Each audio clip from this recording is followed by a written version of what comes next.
உங்கள் favourite TV ஷோக்களை இனி miss பண்ண தேவையில்லை. ZEE5 இல் முற்றிலும் இலவசமாக காணுங்கள், இங்கேயும் எப்பொழுதும். என்ன அப்படி பார்த்துட்டே நிக்கிறீங்க? வீட்டுக்கு கெஸ்ட் வந்தாலாம் உள்ளலாம் கூப்பிட மாட்டீங்களா? வாங்க மேடம் வாங்க.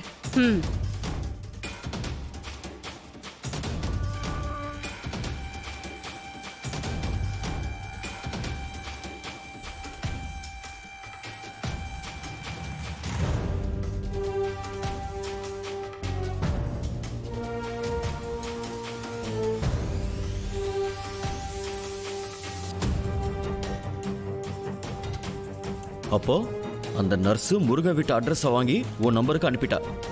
ஆமாண்ணா, அனுப்பிட்டாங்க. சரி, நீ இப்போ எதுக்கு முருகனை பார்க்கணும்னு நினைக்கிற? இந்த கேள்விக்கு மட்டும் நீ பதில் சொல்லிட்டனா நாம இன்னைக்கே சென்னைக்கு கிளம்பலாம். காவேரி, நான் எதுக்காக இந்த கேள்வியை கேட்கறேன்னு உனக்கு புரியுதா? நீ பார்க்கணும்னு நினைக்கிற முருகன் நம்ம வீட்டில் வேலை செஞ்சிட்டு இருந்த சாதாரண முருகன் இல்லை. இப்போ அவன் பெரிய பணக்காரன். அவனையெல்லாம் நாம நினைச்ச உடனே பார்க்க முடியாது. ஒருவேளை நம்ம மேல உள்ள பழைய பாசத்துல அப்பாயின்மெண்ட் கொடுக்கறானே வச்சுக்குவோம். எடுத்த உடனே அவன் என்ன கேட்பான்? என்ன விஷயமா என்ன பார்க்க வந்திருக்கீங்கன்னு கேட்பான். அதுக்கு நாம சரியா பதில் சொல்லணும், இல்லைன்னா ரொம்ப அசிங்கமா போயிடும். அண்ணா புரியுதுண்ணா, நீங்க சொல்றதெல்லாம் கரெக்டு தான்.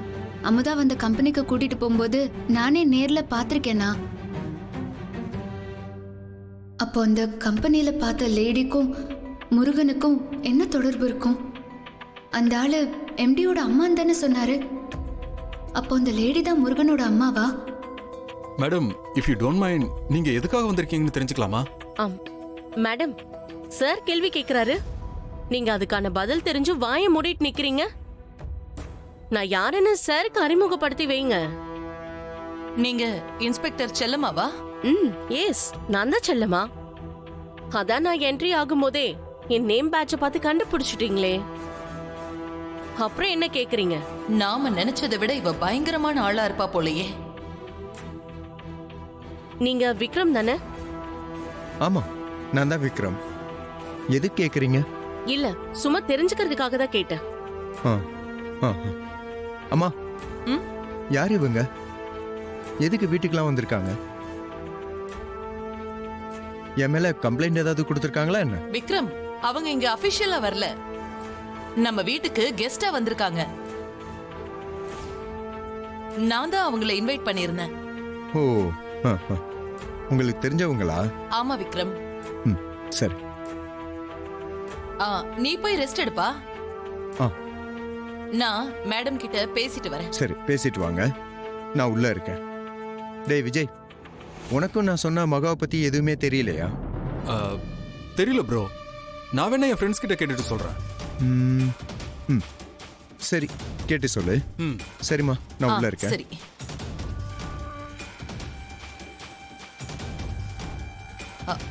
மேடம், நீங்க வாங்க, என் ரூமுக்கு போலாம்.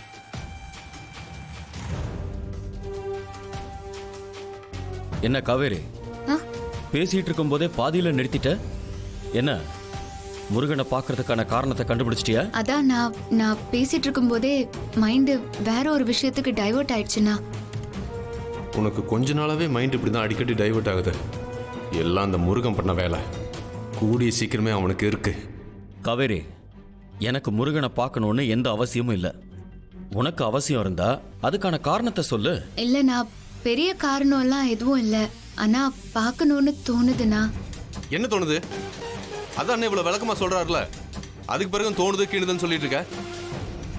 இப்ப நாம போய் அவனை பார்த்தா ஏதோ ஆதாயத்துக்காக தான் நம்ம வந்திருக்கிறதா அவன் நினைச்சுப்பான். அந்த அசிங்கம்லாம் நமக்கு தேவையில்லை. இந்த பார், உன் எண்ணத்தை மாத்திக்க, அதான் நமக்கு நல்லது. அண்ணா, ஒரு டைம் நாம எல்லாரும் போய் பார்த்துட்டு வந்துடலாமே. டிஸ்சார்ஜ் ஆனதுக்கு அப்புறம் அவரு எப்படி இருக்காருன்னு கூட தெரியல நமக்கு. காவேரி, நான் சொல்றது உனக்கு புரியலையா? முருகனை தான் சொந்த புள்ளன்னு சொல்லிட்டு இருந்த காளிமுத்துவே அவனை பார்க்க போகல. நாம எதுக்கு போகணும்? இத பாரு காவேரி, நீ தேவையில்லாத வேலை பார்த்துக்கிட்டு இருக்க. அண்ணா, அப்படி இல்லைண்ணா, எனக்கு அவர் ஒரு வாட்டி போய் பார்க்கணும்னு தோணுதுண்ணா.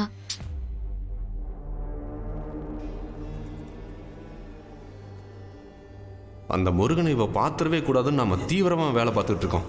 அது தெரியாம இவ அவனை பார்க்கறதுக்கு பிடிவாதம் பிடிச்சிட்டு இருக்காளே.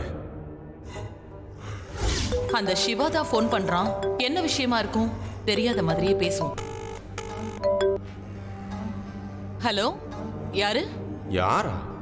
நீ சாதாரண லேடி இல்ல, பயங்கரமான கேடிங்கிறத நீ அப்பப்ப நிரூபிச்சுக்கிட்டே இருக்க. நான் தான் கூப்பிடுறேன்னு தெரிஞ்சும் யாருன்னு கேக்குற? ஹலோ ஹலோ, நான் திருச்சியிலேருந்து சிவா பேசுறேன். ஓ, திருச்சி சிவாவா? சொல்லு சிவா, என்ன விஷயம்? நீங்க விக்ரம கொலை பண்ணணும்னு சொன்னீங்கல்ல, உங்களுக்கு அவனுக்கு என்ன பிரச்சனை? எதுக்காக அவனை கொலை பண்ண சொன்னீங்க? அதான் அன்னைக்கே சொன்னனே, அவன் என் பொண்ணை லவ் பண்ணி ஏமாத்திட்டு எஸ்கேப் ஆயிட்டான். அதுக்கு பழி வாங்க தான் அவனை கொலை பண்ணணும்னு சொன்னேன். எதுக்கு கேக்குற? இல்ல, நீங்க பொய் சொல்றீங்க. விக்ரம் அப்படிப்பட்டவன்லாம் கிடையாது. அவனை பத்தி எனக்கு நல்லா தெரியும். நீங்க உண்மையை சொல்லுங்க. எதுக்காக விக்ரம கொலை பண்ண சொன்னீங்க? அதை எதுக்கு நீ கேக்குற? அதை தெரிஞ்சுக்கிட்டு நீ என்ன பண்ண போற? இங்க பாருங்க நந்தினி, நீங்க விக்ரம மர்டர் பண்ண எடுத்த அட்டம்ப்ட் ஃபெயிலியர்ல முடிஞ்சிருச்சு.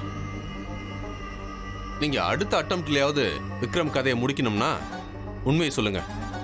நான் உங்களுக்கு ஹெல்ப் பண்றேன். ஹ, இதத்தான் உன்கிட்ட நான் அப்பவே சொன்னேன். ஆனா நீ புரிஞ்சுக்கல. அன்னைக்கே நீ எனக்கு ஹெல்ப் பண்ணிருந்தா இந்நேரம் அந்த விக்ரம் கதையை நாம முடிச்சிருக்கலாம். பரவாயில்ல, இப்போவாவது வழிக்கு வந்தியே, அது போதும். இனிமேலாவது நான் சொல்றத கேளு. விக்ரம் இப்போ என் வீட்டுல தான் இருக்கான். அவனை கொலை பண்றதுக்கு உன் உதவி எனக்கு தேவையில்லை, நானே பண்ணிடுவேன். அதே மாதிரி உன் வீட்டுல இருக்கிற மகாவை, அதான் அந்த காவேரிய நீ கொலை பண்ணிடு. உனக்கு என்ன தேவையோ அதை நான் பண்ணி கொடுக்கறேன். இங்க பாருங்க, அதெல்லாம் தேவையில்லை. முதல்ல உங்களுக்கும் விக்ரம்க்கு என்ன பிரச்சனைன்னு சொல்லுங்க, மற்றதெல்லாம் அப்புறமா பேசிக்கலாம். சிவா, அது ஒன்னும் ஒரு பெரிய பிரச்சனை இல்ல. விக்ரம் என்னோட அக்கா பையன். அவன் பேர்ல இன்னைக்கு கோடிக்கணக்குல சொத்து இருக்கு. இந்த சொத்தை எல்லாம் அடக்காக்குற கோழி மாதிரி கட்டி காக்கதான் முடியுதே தவிர இதையெல்லாம் ஆண்டு அனுபவிக்க முடியல. அதான் விக்ரம கொலை பண்ணிட்டு இந்த சொத்து மொத்தத்தையும் என் பேருக்கு மாத்தலான்னு முடிவு பண்ண. ஆனா நான் ட்ரை பண்ண ஒவ்வொரு முறையும் அந்த விக்ரம் தப்பிச்சு போய்கிட்டே இருக்கான். அந்த நேரத்துல மகாவோட கெட்ட நேரம் வேற, அவளை எனக்கு மருமகளாக்கிடுச்சு. வேற வழி, விக்ரம் உசுரோடு சேர்த்து மகா உசுரையும் எடுக்க வேண்டிய சூழ்நிலை வந்துருச்சு. நீ இதுக்கு எனக்கு உதவி பண்ணனா 2 பேரோட உசுரையும் ஒரே நேரத்துல எடுத்துடலாம். அதுக்கு நீ எவ்வளவு பணம் கேட்டாலும் நான் கொடுக்க தயாரா இருக்கேன். இல்ல நந்தினி, என்னால் அதை பண்ண முடியாது.